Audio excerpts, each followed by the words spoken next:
एक बार देवी लक्ष्मी और भगवान विष्णु के बीच विचारों का मतभेद हुआ, जिससे क्रोधित होकर लक्ष्मी जी वैकुंठ छोड़कर पृथ्वी पर चली आई।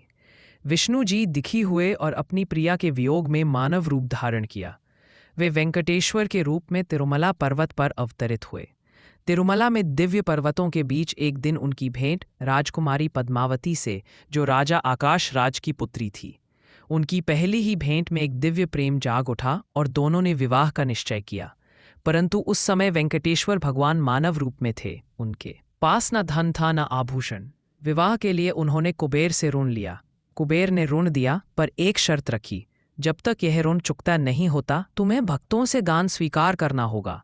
अगर भगवान विष्णु में आस्था है तो चैनल सब्सक्राइब करके लाइक करें।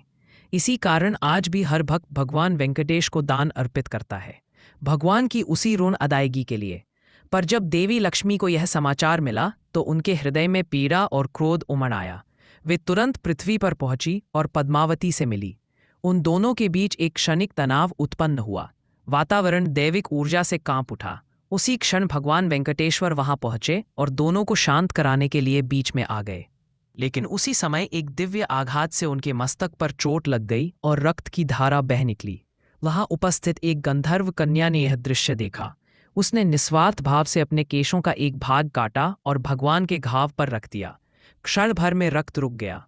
भगवान वेंकटेश्वर ने उसके त्याग से प्रसन्न होकर आशीर्वाद दिया कि जो भक्त तिरुमला आकर तुम्हारे निस्वार्थ समर्पण की स्मृति में बाल अर्पित करेगा, वह सदैव मेरी कृपा का पात्र होगा। तभी से तिरुमला मंदिर में बाल अर्पण की परंपरा चली आ रही है, जहां भक्त अपने अहंकार और सौंदर्य का त्याग करते हैं। आज भी आंध्र प्रदेश के तिरुमला पर्वत पर श्री वेंकटेश्वर स्वामी मंदिर है, जहां भगवान विष्णु स्वयं मानव रूप में अपनी दोनों पत्नियों सहित विराजमान है। कमेंट में जय वेंकटेश अवश्य लिखें।